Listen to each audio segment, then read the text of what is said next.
Hey guys, welcome back to the channel. So in this, I'm starting a new series where we're going to be talking about manga. We're going to be talking about like a manga I'm currently reading or I have read. We'll just be talking about, for now, we'll be talking about the ones that don't have an anime. So you can just enjoy the manga first, or maybe later we'll start a series of the ones that already have an anime.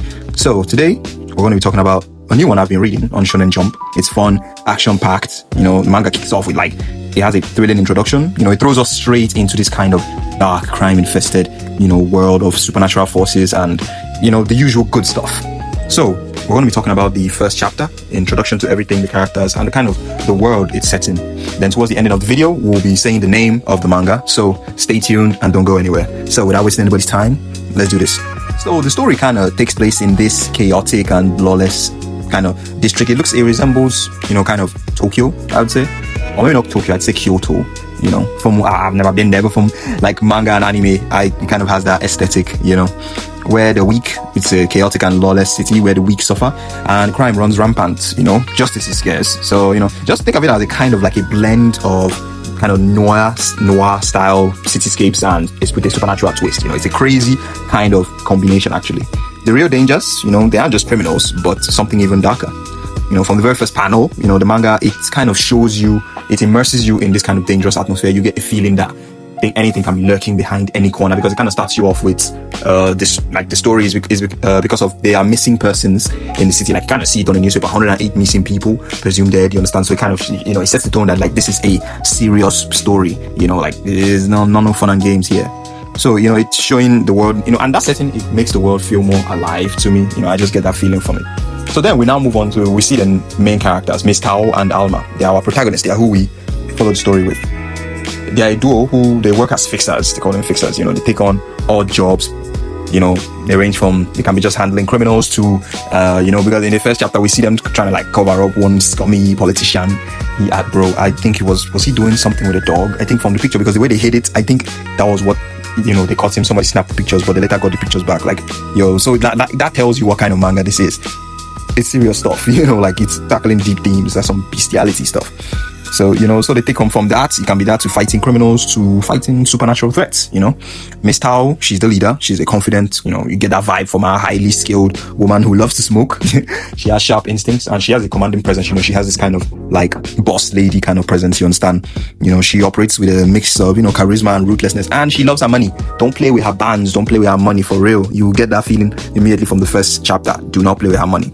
Then there's Alma, he's the younger and more impulsive partner. He has a mysterious past, which we are trying to, as the story progresses, you'll get to know more of him. Well, we're trying to understand his past and his abilities that make him more than just an ordinary fighter. So the first chapter, it establishes their dynamic.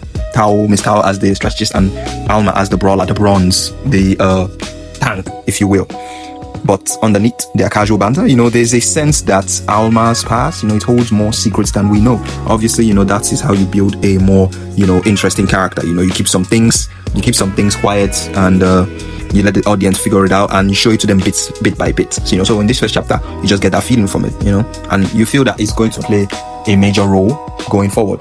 Because of the way, like, they don't get a lot of work often, because like you can get that sense too from the way they don't have, because they have these people, they usually have this diner love manga like Naruto with Ichiraku Ramen. They always have the place they eat in all these mangas and animes. So the place, the women are telling them like, the way you arranged your place, like it's very hard to find. That's why you're suffering from lack of work. It's very hard to find your office. I mean, look at all these people missing. Don't you think all these people, their family would want to report missing cases if they knew how to locate your office more easily? Flyers, a banner, something, then you can get that sense from Miss Tao. She doesn't like wasting money. She's like, it's a waste of money. I'm like, it's not a waste of money. I mean, it's going to attract more money, you got to make some expenses in a business, but hey, you can get that feeling from her. So they receive a request that, initially just seems like a standard job. Alma just sees a reward for $5 million to find a beast man. From the first chapter, it introduces that they are a hybrid of human and beast called beastmen and humans. So of course the humans look down on the beastmen as inferior and like scum, you understand? So we see boy, he's the one that put up the banner, but he actually doesn't have 5 million, even though he's from a rich family, but he's looking for his friend, a beast man. We see some of his backstory. I like how they really set up a lot Like, they didn't just rush into it and go, okay, go save the day. Like, they actually gave you backstory of the person they're trying to save. You understand? To show you why he's so close to this beast man that he's supposed to treat like trash, you know. He's the only person that loves his drawing, even though his dad, you know, you can tell he's from that strict kind of Japanese home. The father wants him to be this kind of person, but he doesn't want to do that. You understand? So, you know, this is the person that loves his drawing, and they became friends. So the person went missing to like all these other 100 and something people that have been missing. So he's been putting flyers everywhere. The police don't care. I mean, his father, they don't care. Like, his father doesn't care. I mean, he's a beast man, you know. If he lost, he lost. They don't give a damn. So, you know, he took it upon himself to find him, you know.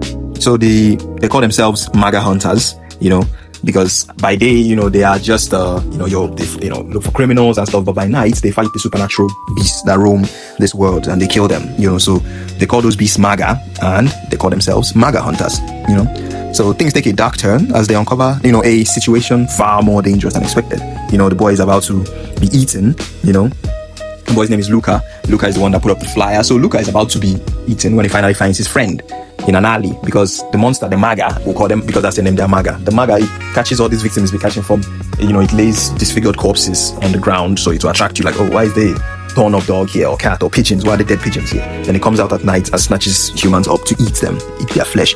Magas are a combination of beastmen and human in some way. You know, in the first chapter, you don't know the full details, but you just know that they're a combination of the two of them in some disgusting kind of, maybe we'll call it magical formula, or something from hell. We don't even know, to be honest.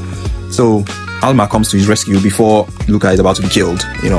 And then we now find out that he is a half Maga, you know. He's like a Eren Yeager, he's like a half Titan, you know, the normal, to fight fire with fire. To fight these beasts, you become kind of these beasts, you understand? So he's a half Maga, and his quest is to kill all the Maga, in order to, you know, to show that he is human and show that he made the right choices in life. So we see an epic fight scene. He pulls out a literal blade from his chest and cuts that Maga to pieces, bro. It was a quick panel, boy. Like, it's a very nice fight scene.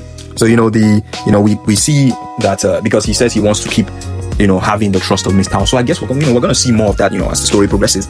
But maybe Miss Tao saved him from being killed, because she said he was born this way. You know, it wasn't like maybe, you know, he was operated on, maybe it's kind of surgery or something. She says he was born this way, born with Maga blood in his veins. You know, so maybe, you know, she saved him or something. You know, I'm just speculating here, but we're going to see more of the story as it progresses, you know. So, you know, the first chapter, you know, it wastes no time showcasing the manga's intense action sequences. You know, the fight scenes are fluid and brutal, well drawn. Actually, it has very good art style. We see Alma's raw strength and Tao's strategic mind. You know, she's the one that organizes everything, you know. And she says a word like Kai. I don't know. The first chapter, you don't know what it is, but I'm sure we're going to see more of it, because it's when she says that he pulls the blade out of his chest.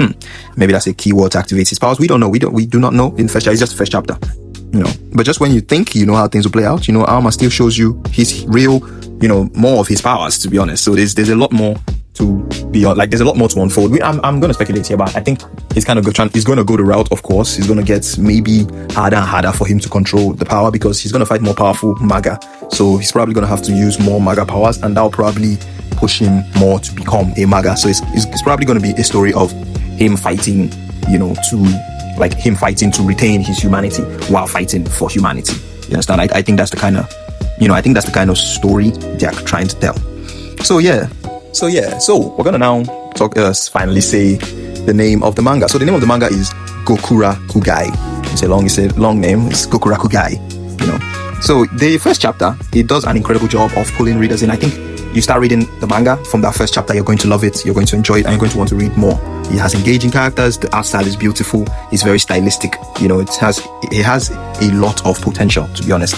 And it's on Shonen Jump, so it's easily accessible. So I think you should give it a try. I think you should read Gokurakugai, and from, you know, I'm enjoying it, and I think you will enjoy it too. You like supernatural, you like supernatural type of shows, animes, you know, I think you're going to have fun with this one. So it's kind of a mixture of crime and the supernatural, what's not there to love. So this is my breakdown of Gokurakugai, the introduction chapter, you know, a recommendation for you to read this manga and have fun with it. So thanks for watching, guys. Have a good one.